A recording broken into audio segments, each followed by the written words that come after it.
What is the most unforgivable thing a family member has done to you?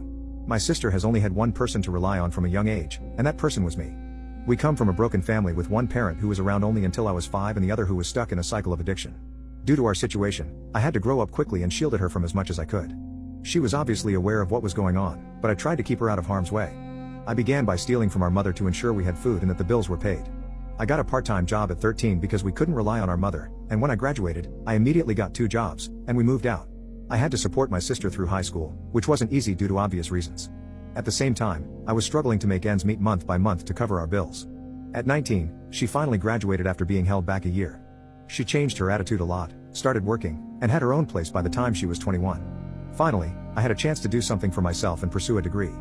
As a result, I landed a much better job.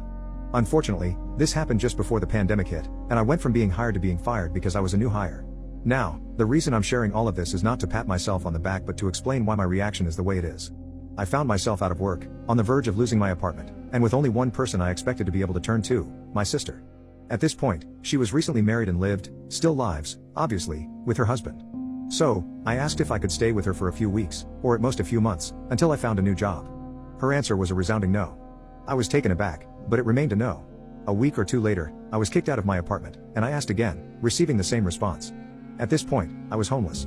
The only reason I didn't end up sleeping on the street was that I could stay with a few friends temporarily.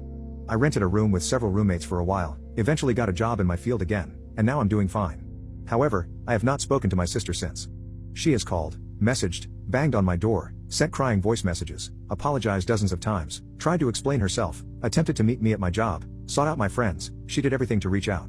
She claims her husband refused to let me stay, and he even reached out to beg me to reach out.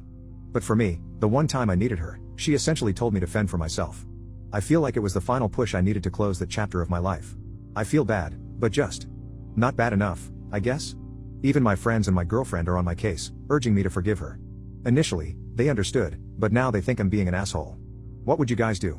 Update: I, 29M, can't seem to forgive my sister, 26F, after she completely bailed on me when I was on the brink of being homeless, May 10, 2021. Many people inquired about what happened, and some asked me to provide an update. While I wasn't sure whether or not I should, I eventually decided to go ahead with it. First, I want to apologize to the people who commented on my post. I made my initial post, and it didn't seem to gain much attention at all, so I stopped checking it for about a day. When I returned, I realized that I had received numerous comments. Unfortunately, I discovered that this subreddit locks comments after a certain number has been reached or a certain amount of karma has been accumulated. Regrettably, I wasn't aware of this unusual rule, so that's on me. I did read most of the comments and would like to thank everyone who offered advice or expressed support. Now, to address some questions that I couldn't answer in my previous post and to correct some misconceptions. The initial no responses didn't come with a reasonable explanation. I only found out her reason, which was that her husband wasn't okay with it, later on. She didn't know she was pregnant when she declined my request, and most of this happened before she would have even been pregnant in the first place. Much of this took place over a year ago, as I mentioned in the post. I am not an anti-vaxxer or dirty or something. Some comments theorized this might be the reason for her refusal. I received my 2 vaccination shots as soon as I could.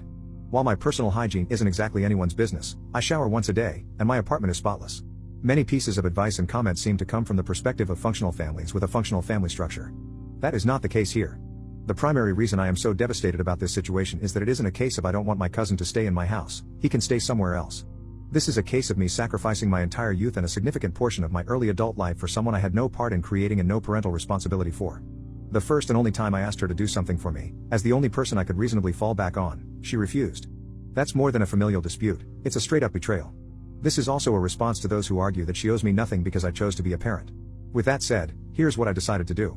I told my girlfriend and the friends who had involved themselves or were involved by my sister to back off or lose my number. They don't understand my perspective and likely never will, and I need to accept that. I have a tendency to talk about my life as if it's standard, but it's only standard for me. Luckily, most people don't go through any of that.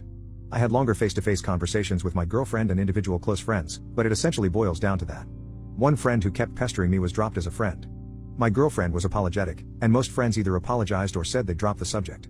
I wrote a lengthy email to my sister. In the email, I explained to her how her refusal to let me stay with her for what ended up being a few weeks made me feel. I detailed a long list of things I had done to take care of her. Towards the end of the email, I made it clear that even if I accept her version of the story as truth, with her husband as the reason I couldn't stay, it's entirely irrelevant to me. That just means she didn't fight for me at all. I also informed her that I have no interest in meeting her child at this moment, and I'm not interested in reconnecting with her. If that changes in the future, I'll be the one to reach out. I told her to let this be a lesson to her, just as it has been a painful lesson for me. In summary, I have decided to move on while leaving the door slightly ajar. She has responded a lot since that moment, and it seems she's struggling to accept it, but I haven't responded since.